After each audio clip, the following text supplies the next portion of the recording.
So language of emotions, what are our emotions telling us? Emotions are simply energy in motion. Emotion is an energy, just like we're part of energy. Our emotions are also energy in motion. It is the language of the body. That's how the body communicates with us to tell us something, to make us aware of something. And it's a chemical reaction that goes in the body when we feel happy, when we feel sad, when we're angry, when we're scared. It's all happening within the body. I'm not going to go into the scientific explanation of what is an emotion composed of, but know that it's happening within our physical body. We feel visceral sensation in the body when emotions are present. We feel it from within. It's not from the outside of us. We feel it on the inside. And emotions are meant to be expressed. They're not meant to be pushed down, which a lot of us have learned to push down. So, and that's what we're wanting to help our children today, to be able to express those emotions in a constructive way rather than in a negative way. And when emotions are pushed down, they don't just stay there. Something will happen one way or another that these emotions will come back up for us. And when we're experiencing emotions, especially strong emotions, know that we're no longer in the present moment. When these emotions are happening, we've been taken back to, most of the time, to a past situation where those same emotions were present for us. So no, we're not present when we're feeling strong emotions, especially for us parents.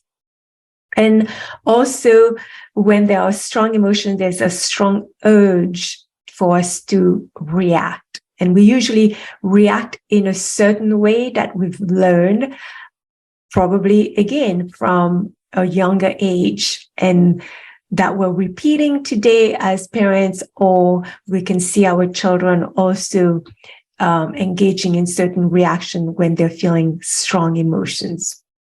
So moving on now to what is the underlying meaning when we're experiencing what we call bad emotions. So remember, there's no good or bad emotions, but we label them as good or bad because of the way we feel in our bodies. When there are bad emotions, then there's that strong urge to react in the way that we've learned to react. Either it's yelling, either it's kicking the door, slamming the table, whatever it is, or blaming somebody, storming out. Those are strong reactions that we've learned over time. So for our children, because that's what I'm going to focus on right now, the underlying meaning when they are expressing these bad emotions that we label as bad, there is an underlying need for help. So if we can get that today, if you don't get anything else that I'm going to teach, but knowing in a moment of strong emotions, especially for our younger children, that in those moments that they're having a tantrum, that they're whining and they're doing other things, having different behaviors, there's an underlying need for help. They need help from us because our children are born dysregulated. Babies are born with emotions, but they don't know yet how to handle emotions. And the same things with our children. And you would maybe agree with me that you probably met adults who are also very dysregulated because they haven't learned how to manage their emotions. So if you're joining me live today, say hello, because I'm going to tell you, it's a lot easier for me to teach when I know that there are people who are here, who are listening. So let me know if you're here. Maria, I believe, is here. And Dan, Nick, thank you for joining me on this live. So it's a lot more enjoyable when you're here with me and I'm not alone and just talking to a computer screen. Okay, so yeah, children are born dysregulated. And it's our role as parents to help them with those emotions. And Dan Nick is saying, you can hear me well, and you're from Michigan. Welcome. I'm not too far. I'm just close to Toronto here. Not sure if in Michigan you got snow yesterday, but we got lots of snow here. And so let me continue. It's our role as parents to help our children with their emotions because they don't know yet how to manage them. Just like we teach our children how to tie their shoelaces, how to eat with a fork, a spoon, how to learn the alphabet, how to learn to count. They need help with that. And same thing when they're experiencing strong emotions, they need help to make sense of what they're feeling, right? And because it can be very overwhelming for our children to feel this visceral sensation going on in their body when they're scared, when they're angry, when they're tired. And in a way, the child is feeling some form of pain or hurt that's going on in their bodies. And they have very little experience to draw from. So they don't really know and understand what is really going on when they're being flooded with this emotion. And they can feel like they are getting out of control, which they do. They actually act like they are out of control at times, isn't it? Because the child can't think logically yet. They can't make sense of the situation and what's coming up for them. All they may be feeling is that I feel stuck and I don't know when this is going to end. And is it going to even end, this feeling? And so these big emotions then lead to this big reaction that can end up in shouting, tears, tantrums, and so on. Because in those moments, the child is having a perception of what's happening in front of them in whatever situation that they are finding themselves in. And the perception that they're having is very basic according to their level of brain development. And a very young child, a toddler, for instance, is very limited in how they're perceiving the world. They just know for just a few years their own little world. So for instance, if they're tired, they're out with mom shopping and they don't know how to tell you, first of all, that they're tired, and they don't know when is this shopping going to end, then they feel like, oh my gosh, like what am I going to do? I'm so tired. My body feels tired. Then what do? They have this tantrum in the middle of the store so you can help them in those moments. Or another example is children playing together, older brother or younger brother take away the toy. In these moments, the child is like, wait a second, why did you take away my toy? And that perhaps for a child, they have a perception that you don't care about me. That's why you just snatched my toy from my hands. And the child feels the hurt because they're perceiving that their sibling is not caring for them. And when they feel that hurt, then there's a need to release the hurt. Okay, that's what's going on in the body. Is that when we're feeling with strong emotions, especially for a child, they feel the pain and the pain has to be released somehow. And so how does the pain is released for a child is that the child usually projects the pain and the hurt by physically hitting, by kicking, by getting aggressive, biting. And so we see all these behaviors happening because what they're feeling inside is painful and they need a way of releasing the pain. So hopefully that makes sense. Let me know here if that makes sense for you in the chat. If you're here still with me, and if you're just joining me, thank you for joining me live, and let me know where you're from and if you can hear me properly. So when a child then react, right, and that's what we witness that as parents, and we want to be able to handle those moments and also being able to handle them effectively, being calm as well, being able to respond rather than react ourselves. So there are proven strategies to help our children when they're going these rough moments. But there's a 3-step process, a learning process to how to start teaching our children to learn to be able to be in the driver's seat of when they're experiencing emotions.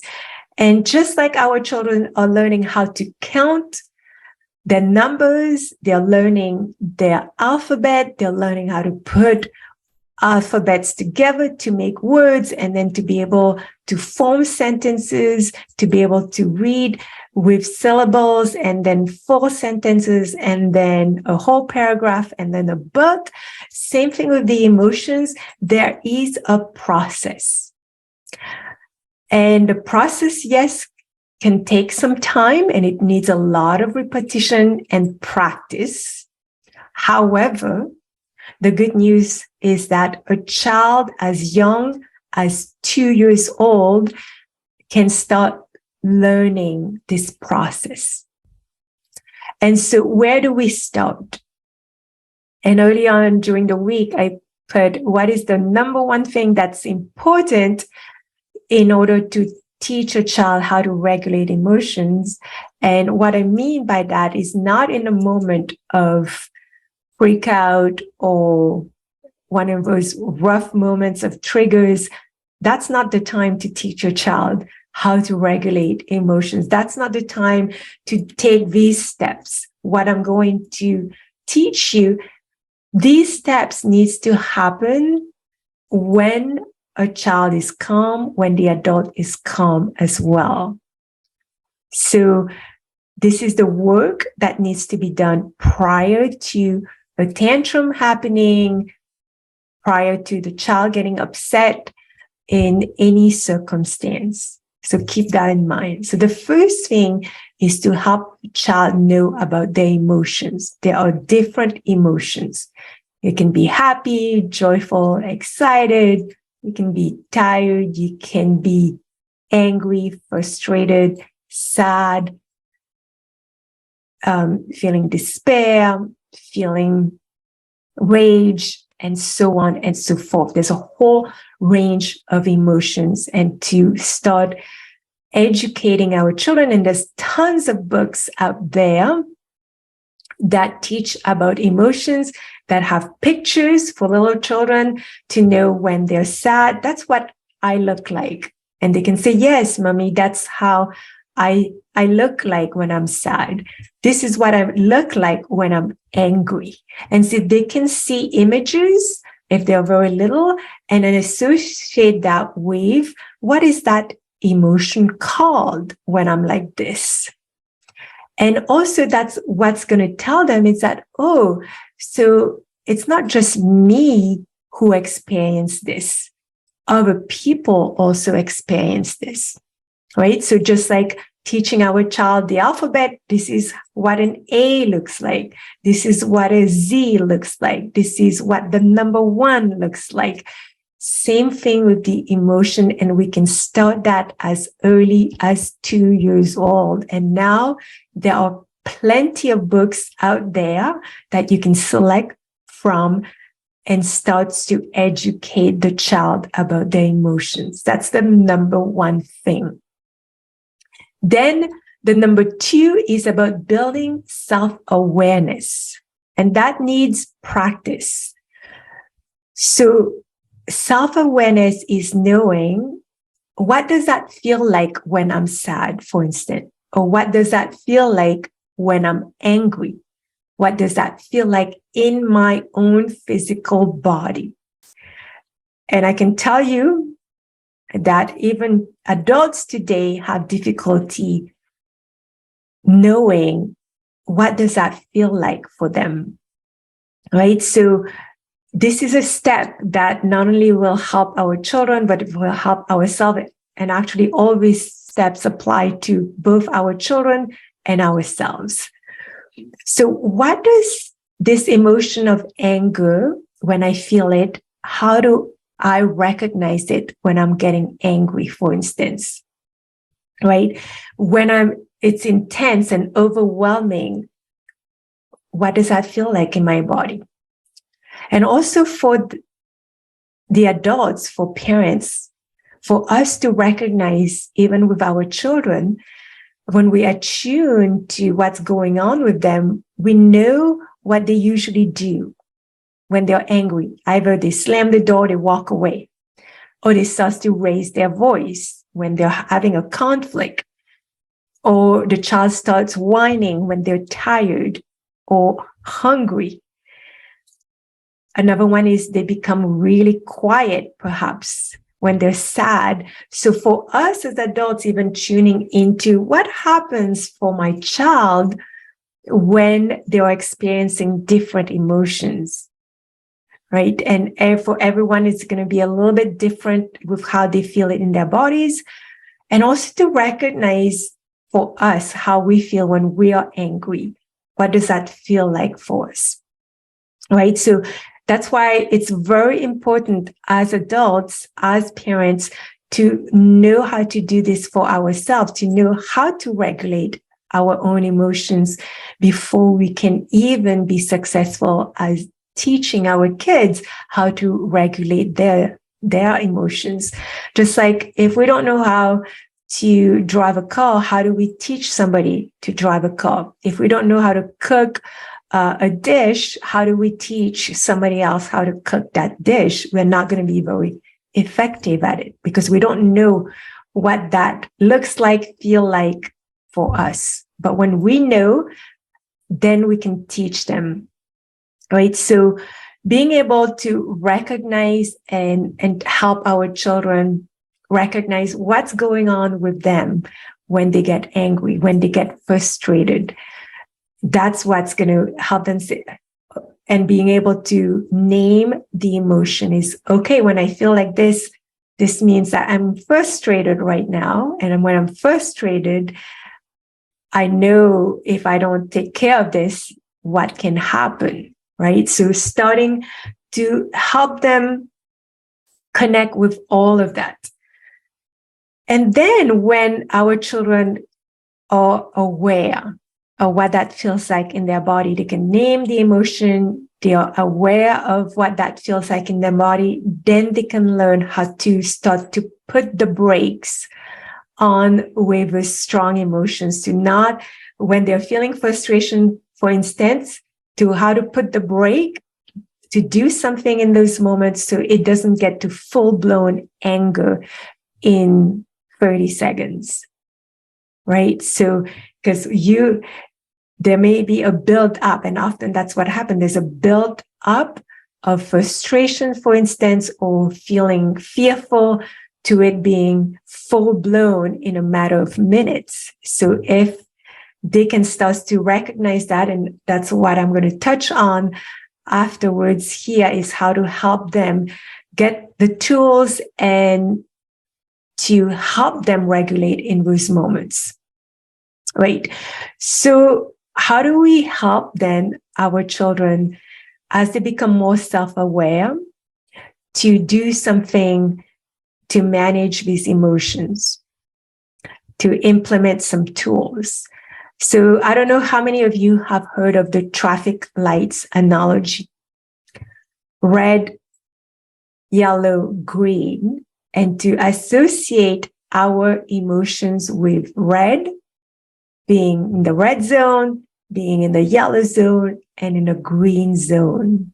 If you know about that analogy, feel free to put them in the chat and let me know if you're familiar with the traffic light analogy when it comes to regulating emotions. So yeah, put them in the chat and I'll be happy to see if you're familiar with those or not. So Sherilyn Orr is an education consultant and a professor at a college in Edmonton who talks about the traffic light analogy and how it can really help our children, but also parents and caregivers as well. It encourages our children to think about their emotional states as, when we are at the red light, what do we need to do? When we're at the yellow light, what do we need to know and do? When we are at the green light, what is available to us? So I'm going to go through all the lights, and it's very easy. It's very simple, and it will really help your children make sense of their emotions if you start teaching them that. So red means stop and seek help, right? When we're in the red zone. And Dan Nick is saying, thank you so much for spreading the information. Yes, we all wanted to learn this when we were younger, but it's never too late to learn this now, especially if we have younger children, than to teach them. So red means we're in the red zone. There's strong emotions like rage, fear, that's predominant there. And it's sending red light warning. The alarm bell is ringing when our children are in the red zone or we are in the red zone. And what does that feel like in the body? And so also helping our children to associate that when you're in the red zone, what is it that you feel usually in your body?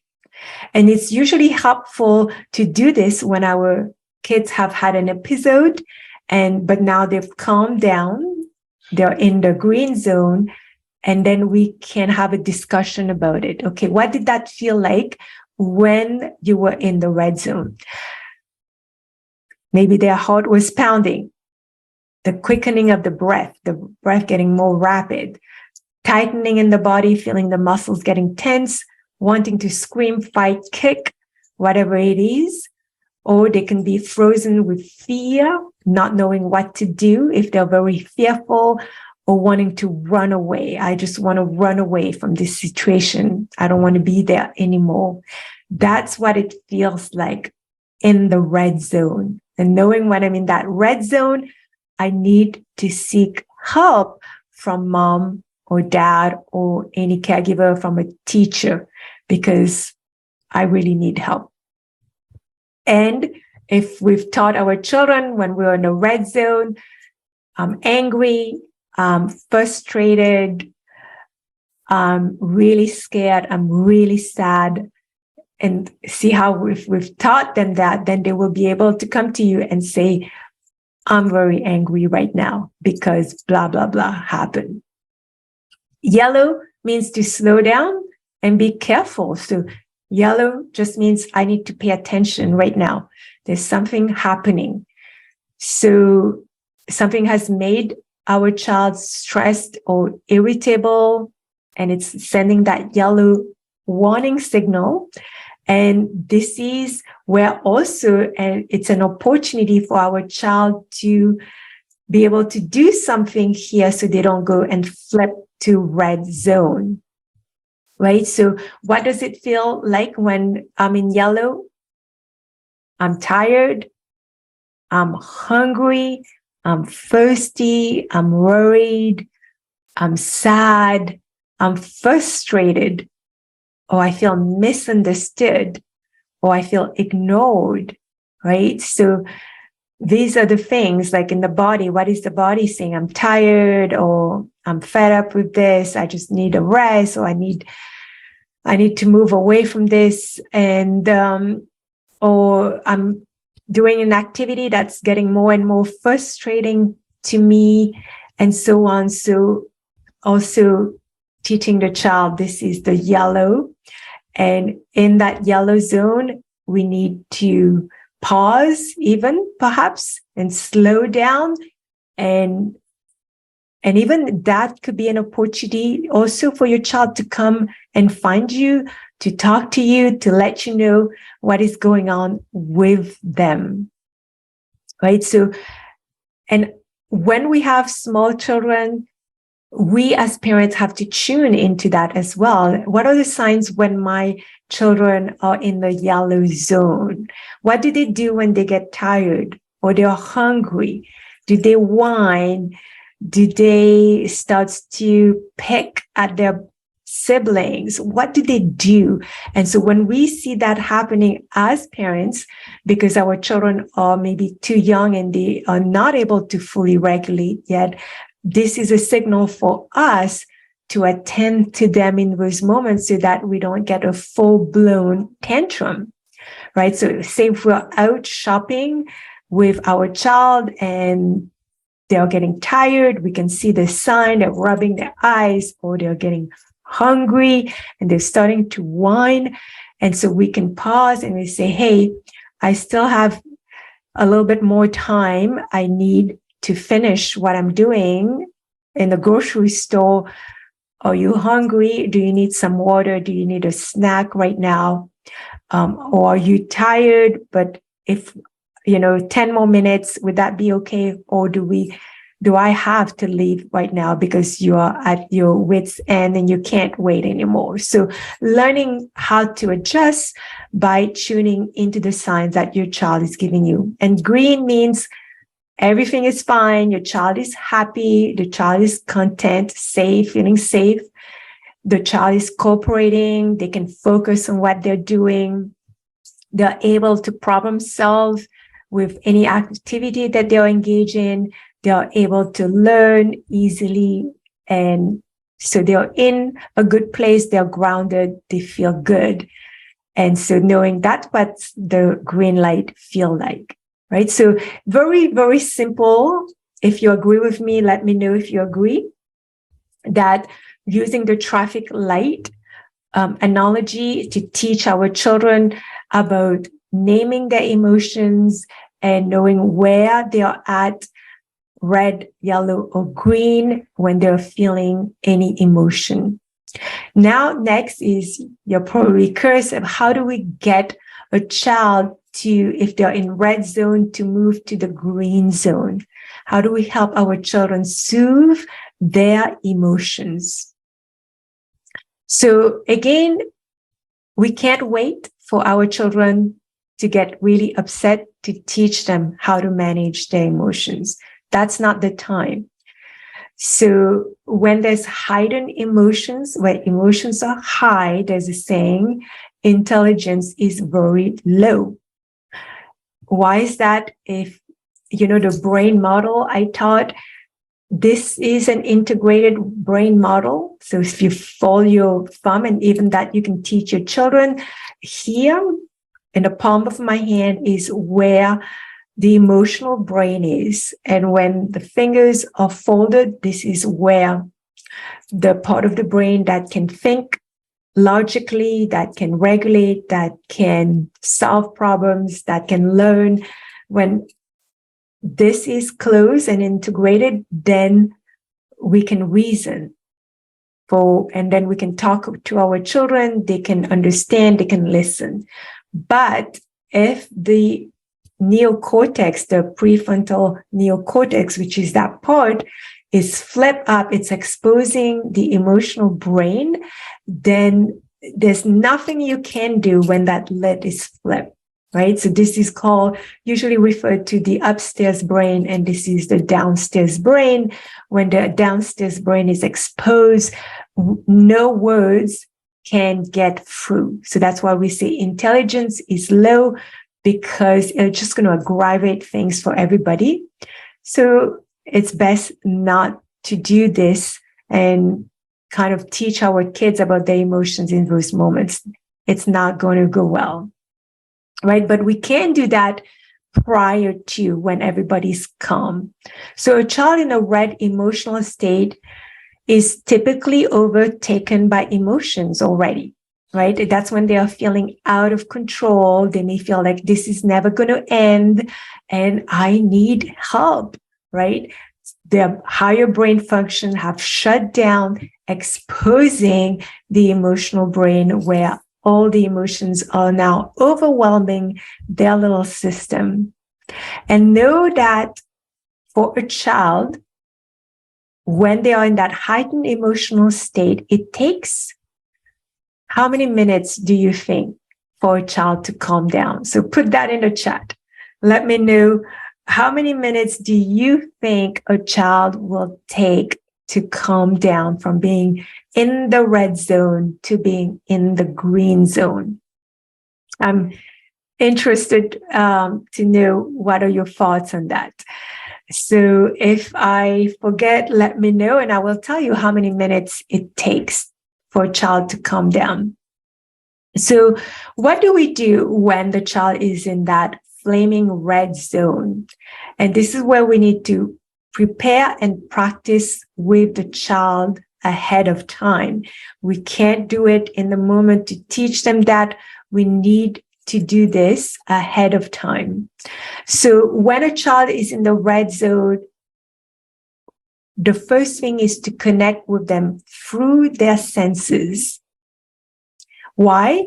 Because again, look at the brain, the upstairs brain, the brain that allows them to be calm, to be able to listen to us, to understand us, is flip. And now it's exposing the downstairs brain. And this is the brain model by Dr. Dan Siegel, by the way. And so when this is flip, right, it's exposing all their emotions. And we need to connect with the part of our mind that helps with emotion. And that's the right side of the brain that's connected with emotion.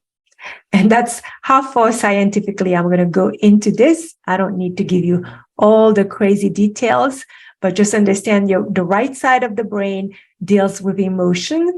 When there's heightened emotion, then we need to connect with the child in a way that connects with that emotional part of the brain.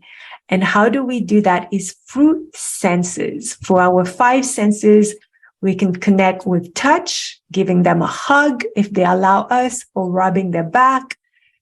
Eye contact, get to their level, make eye contact with the child so they feel seen. Also, our tone of voice when we're speaking to them, we need to be calm ourselves, because if we're not calm, they'll notice just by hearing the tone of voice we're speaking with. Right? And so those are the senses that we can connect with our children. Getting down to their level, making sure that we connect with them in one way or another through one of their senses. Because once we can connect with the senses, then the child will feel safe with us, right? So if the way we're speaking to them is calm, then they know, okay, mom and dad are calm, so I can also calm down. Or if we connect through the eyes, I feel seen by mom. I also feel heard by mom if mom is there talking to me in a calm way. And I can feel her touch as she's comforting me in those moments. And that's very, very important. So another thing that comes with that, I'm going to tell you, is that we as parents have to be calm before we can connect with our child in those moments of dysregulation. If we're not calm, it's not going to work. And you can't say, I'm agitated, but I'm going to pretend I'm calm. It's not going to work. Because remember, our children are feelers. They feel everything. So you can pretend that you're saying the words or going through the motions, but if they feel like you're agitated on the inside, it's not going to feel good to them, and it's not going to help them to calm down no matter what. So that's why this work is important for us to do, is to learn how to regulate our emotion first, and then we can help them in those moments when they are dysregulated, right? So connecting with the senses, then naming and validate how they feel. So if we've done the homework and helping them to associate how the emotion with the name of the emotion, then when we come to them and say, hey, I can see you're really angry right now. Are you angry? They can nod and say, yeah, I'm angry. Or I can feel how sad you are. Are you sad?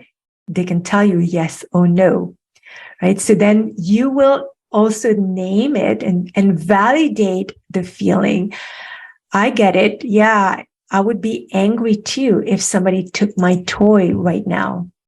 I would be sad too if my friend just left and didn't tell me, right? So being able to name and validate their feelings is very, very important, because in those moments when you do that, then they feel understood. And if mom and dad or the caregiver can understand me, then they can help me. But if they can't understand me, then I'm not sure that they can help me. And then therefore I'm going to be stuck with those emotions that I'm feeling in my body that I don't know what to do with. So this is maybe the challenging part for us, to be able to name and validate their emotions, to know how they may be feeling, if we haven't also done that for ourselves. So our own emotional wounds that are unresolved, if we haven't resolved that, that may come in the way of us being able to be compassionate and helping our own children. So if you're more curious about that, please reach out to me. I'm not going to go extensively on that today, but that can really come into the way of, are you able to attune and be compassionate towards your child and be able to help them with what they're feeling in those moments. And I can't stress how important is to coach our children when they are not in those states of alarm or being in the red zone. So reminding also our children that now that we've connected with them through the senses, we've named and validate, and then reminding them, do you remember about the traffic lights, right? And emphasizing to them when they are in the red, we need to go now down to green. And so helping them with the calming strategies as well that I'm going to cover in a moment, that will help a child go from red to green, because nothing can happen until they get to green. It's not safe for them until they get to green. And so knowing that for us and for them, that we both have to get to green in order to be able to have a conversation, in order to be able to talk about it, right? So I don't know if you, it's never too old. Dan Nick is saying to receive this information. So nobody put it in the chat about how long does a child needs to calm down. It takes about 20 minutes for a child to go from red zone to green zone, even when they have the tools. So prepare yourself when a child is very dysregulated, and know that, it's going to take about 20 minutes. And 20 minutes, in the big scheme of things, it's not a long, long time either, if we can skillfully be present and help them.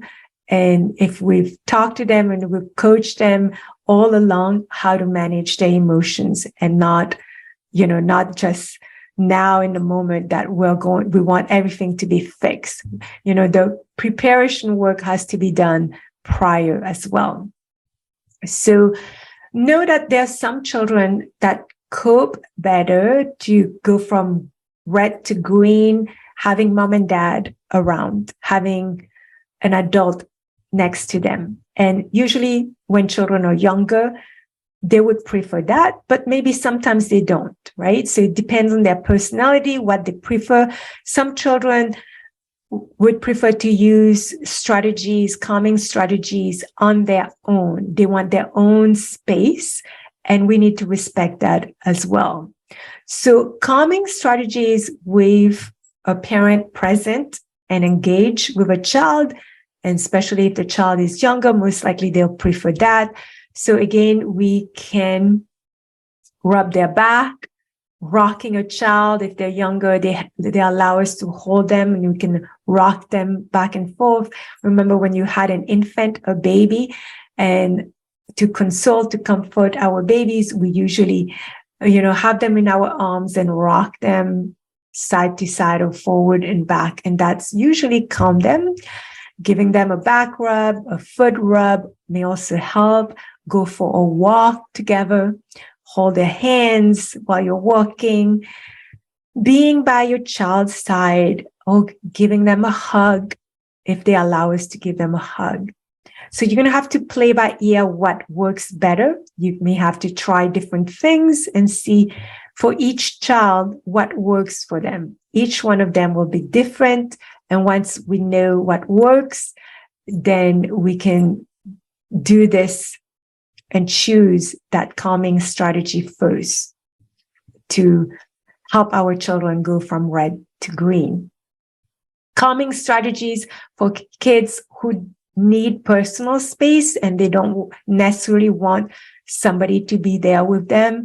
And all of these calming strategies usually involves some form of movement, because remember, emotion is energy in motion.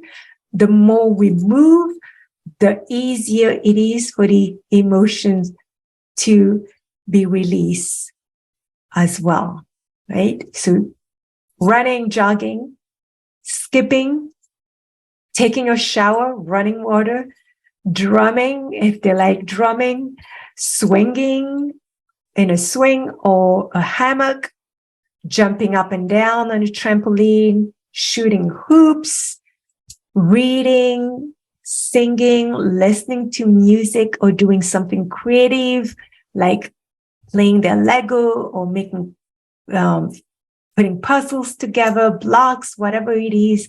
So any one of those strategies can be good for a child who needs personal space to calm down, right? So trying different things again, making different suggestions, or even when your child is calm, asking them, when you feel frustrated and you're angry, what would help you?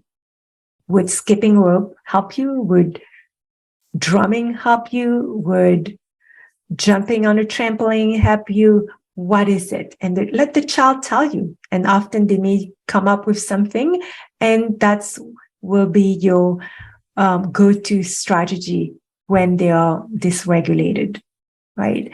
So over time, with repetition, helping the child to make the pause, to calm down using those strategies, especially when they are in the yellow zone, if they're getting frustrated, they are getting irritated, if they're hungry or tired, then this is different than, helping a child with giving them food or encouraging them to rest.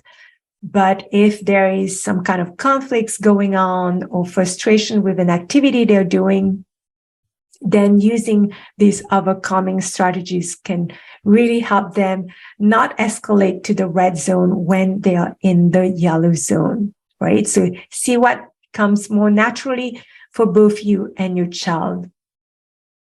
And so what does that look in practice? Inviting your child to calm down. How can we do that even in a way that will feel more open to the child, and also the child will be more responsive to what we're saying? So we can say something like, I can see that you're getting very frustrated right now, or I can hear that you're frustrated. I would also be very frustrated if somebody was taking my toys right now, and I couldn't find them, or, they put it somewhere else and I can't find them. But know that it's not okay to yell or to, go and kick your brother in those moments. How about you take some time to calm down first, and then we can address this. And if your child say, no, and say, remember, traffic lights, we're at yellow and we don't want to go to red. Or do you want to go to red? Actually ask them, do you want to go to red or you want to go to green? And most likely they'll tell you, I want to go to green. And so in order for us to go to green, let's do something. Okay, and that's would be one of the calming strategy that you can use. And so doing this in a way that is easy, using the traffic lights and also with your own presence, with your own sense of calmness, is very, very important, right? As parents, we get triggered, and I know all of us get triggered. There's not one parent who doesn't get triggered, but what is going to make a difference for our children and for ourselves in our parenting is how we respond to those triggers. So learning how to regulate our emotions are very, very important for us to help our kids. So I can't stress on that. I'm saying it over and over again. So you get it and you learn how to do this for yourself, right? Because if we don't know how to do that for ourselves, it will be very difficult. And maybe we can help our children once or twice or a few times, but we're going to see ourselves finding ourselves in the same situations where it doesn't feel good. And then you're going to come back and say, but it didn't work. It's because we as parents, we don't know how to do it for ourselves. And our frustration, our own anger, our own fears also gets projected on our children. And when they feel all these emotions, most of the time they'll become more dysregulated. But when we can manage our emotions, we can be calmer, then less likely we're going to project that on them. So remember, when we're on ourselves feeling strong emotions, to stop, to feel our anger, our frustrations, to know our own body signs, and to know that we are emotionally unsafe for our children. So if we see our children being dysregulated and we are getting dysregulated, it's not going to be the ideal environment for that child, because the child needs your help. Remember, they need help regulating. And if we show up being not regulated, how threatening is that going to be for a child? And when they don't feel safe, guess what? Their behaviors is going to escalate more, and we're going to see more and more and more of the tantrums, right? And it's escalate and it gets to a point where it's out of control. So recognizing for ourselves when we are unsafe, taking the time to pause, taking the deep breaths. If we can't remove ourselves in those situations where we have small children and we need to be there for them, learning the breathing techniques. And I promise I will do another live on breath and how to use breath, because it's very effective to help ourselves and to help our children. Reframing our perception, because in those moments when we're seeing our child being dysregulated and we are triggered, we have a perception. And most of the time, the perception is not good. We're viewing it through the lens that, here we go again. I don't know how to handle this. This is going to take time, and all of this is going on. This is a perception we're having when we are being triggered. So learning how to reframe those perceptions, and that is what needs to happen, right? So reframing it from bad to, I can handle this. This is not life or death situation right now when my child is dysregulated. And not taking it personally. Remember the 4 agreements? I did another live on that. Not to take it personally and not to assume that your children is behaving in a certain way because of X, Y, and Z. Because often we assume things when our children are not listening, for example, that our children don't care about us, or that our children are being disrespectful intentionally. Those beliefs are what I call those limiting beliefs that we're having in the moment. They're very unconscious beliefs. And that's exactly what we need to work on. If you're a parent who find that you're reacting a lot when your children are doing X, Y, and Z, that means there are limiting beliefs that are causing the reaction. And in order to stop reacting and being able to respond and manage your emotions, you will need to address those limiting beliefs, right? And these limiting beliefs can be changed because most of the time it's been learned, right? So this is what I help parents with, actually. And this, I'm telling you the truth right now. At one point in your parenting, you will have to address this limiting belief if you want to show up differently. If you want to continue on the same path and being triggered and having those roller coaster of emotions, experiencing that for yourself or your child, then you don't need to address them. But if you really want to resolve those limiting beliefs and those emotions, then this is the inner work that you can do for yourself. And once you do it, you don't have to do it over and over again, right? It's like learning how to ride a bike, learning how to drive a car. You're not going to forget. Yeah, there may be more than one limiting belief to address, and you can do that. But once you address the belief, you can shift that belief, and that's what's going to help you to show up better with your kids. So pausing, taking time to calm down while your child is also going through their calming strategy. You can do that for yourself. And making sure we're not talking when we are very in a heightened state of emotions, because that we know doesn't lead anywhere. So those are the things that we need to do as a parent. Stop, pause, take deep breaths, reframe the beliefs that may be coming up for us, and moving from bad to neutral about what is happening.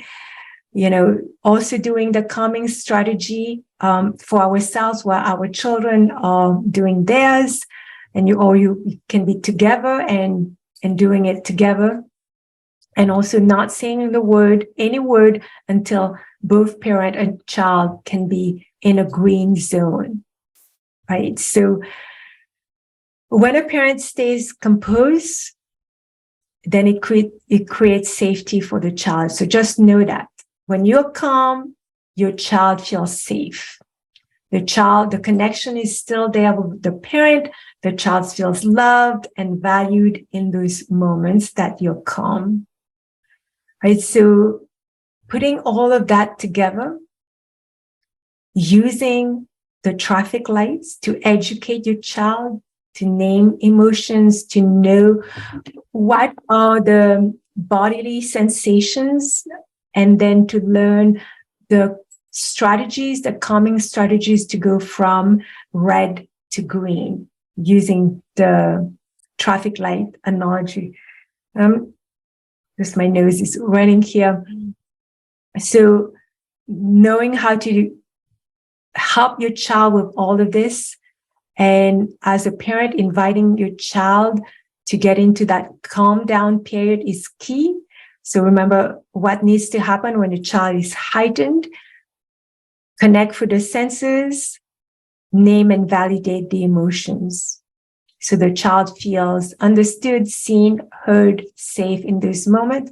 Then reconnect and redirect, meaning After everybody's calmed down, then become curious and ask your child to share with you what were the thoughts, what were the feelings, what did they feel in their body. And all of this is going to help them learn how to regulate next time a little bit earlier, a little bit better, right? So allowing them to reflect on what went on, making sure you are connected, and then to redirect and asking what would be a better thing to do next time if they were not able to catch themselves when they were at yellow, perhaps, right? And then number 4, and decide what is the form of training that's more appropriate to learn from this experience that just happened. If there was a conflict, there was some harsh word being said between siblings, for instance, asking for forgiveness, maybe one of them, writing a note of apology is another one. Or can we redo? If there was a game that they were playing and then there was arguments happening, can we redo and start the game over? Is that what you want to do? You know, what is the consequence? You know, when you were not able to come to me when you were in the yellow zone, what happened? And what would have been the consequence if you were able to come to me and you went from yellow to green? So depending on the age of the child and what's going on, what is the lesson that can be learned for the future if something like this would happen again, right? So maintaining that emotional safety with the child is very, very important, right? And for our children to want to cooperate with us, to listen to us, and to learn how to do something different for themselves that will, help everyone stay in the green, or from yellow going down to green instead of yellow going to red. So this is what I wanted to share with you. I know it is a lot, and but just wanting to share this with you today.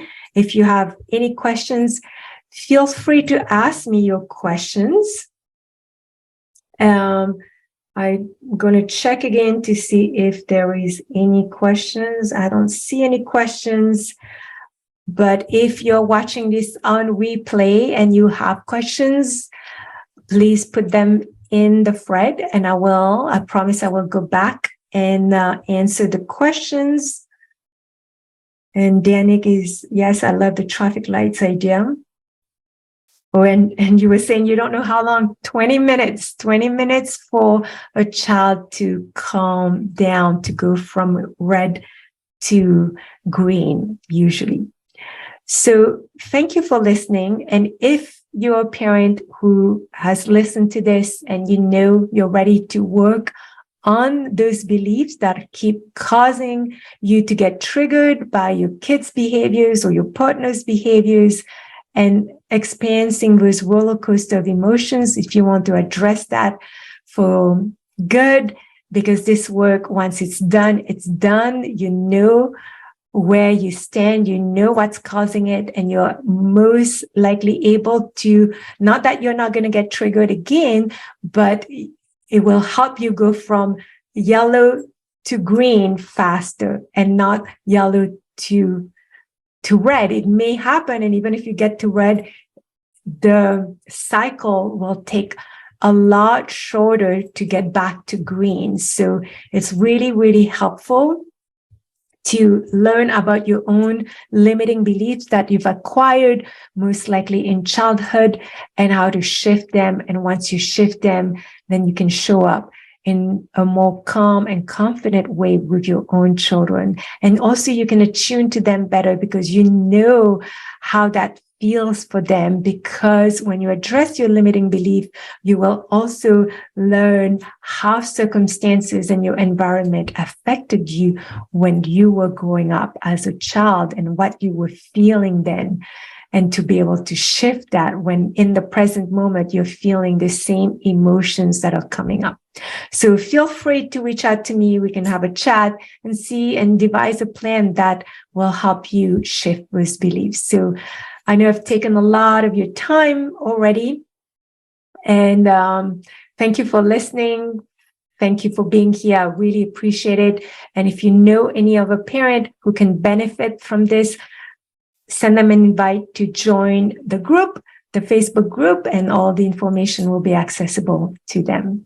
So much love to all of you parents, and wishing you a wonderful day, evening, morning, wherever you are in the world. Take care, everyone. And I'll see you next week.